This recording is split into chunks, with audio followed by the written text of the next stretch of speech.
Good morning children. आज आम विभाजतर नियम पर किसी पढ़ा। पूर्वर आम कौन सी संख्या को अन्य गोटे छोट संख्या द्वारा भाग कले यार भागफल एवं भागशेष रोला एवं भागफल संपूर्ण रूप विभाजित होता। किंतु बड़ बड़ संख्या को भाग करने द्वारा यह आमको समय लगुला और करने कष्टदायक होता। एवं जो आम सूत्र ये सूत्र द्वारा पढ़ा आमको केमती सहजरे खूब कम समय विभाजित करें। बर्तमान आम पढ़ा दुई द्वारा विभाजित सूत्र।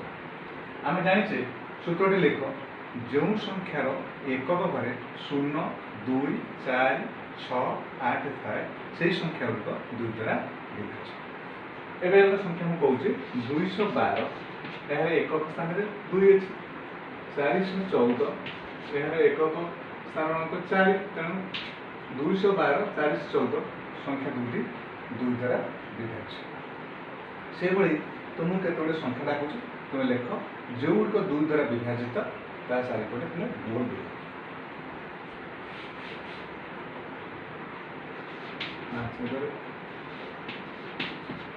5165 2178 7296 8540 6142 7850 यही संख्या मध्य जो गुड़िक दुई द्वारा विभाज्य ता चारिपटे तुम्हें गोल बुले। जो संख्या गुड़िक दुई द्वारा विभाज्य नुहे से गुड़िक हूँ अजुग्म संख्या और जो संख्या गुड़िक संपूर्ण रूप दुई द्वारा विभाज्य ताको आम जुग्म संख्या बोली कही। परवर्त 3 द्वारा विभाजित सूत्र पर जाना जो संख्यार अंक मान समष्टि 3 द्वारा विभाज्य से संख्याटी 3 द्वारा विभाज्य।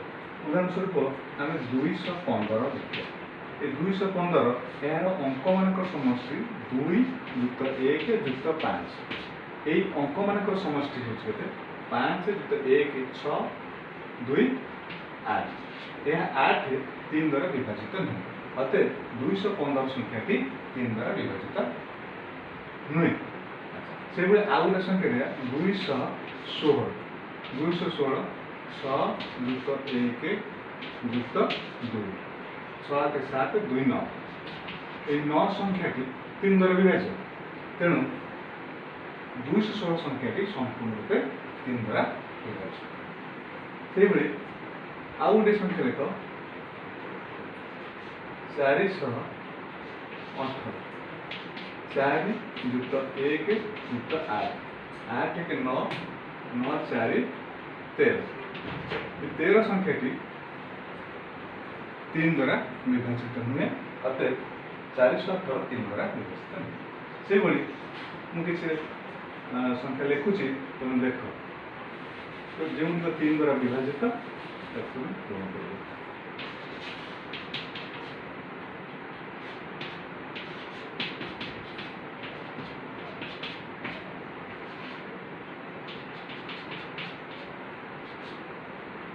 ये जो संख्या 3 लिखिली ये मझे किसी स्टार अच्छे ये स्टार तुम क्यों संख्या लिखिले यह 3 द्वारा विभाजित जो संख्या 3 लिखाला ये संख्या 3 मध्य ये मझे जो तारा का चिन्हित अच्छे ये तारा चिन्हित मझे क्यों अंक गुड़िक लिखिले ताहा 3 द्वारा विभाजित हो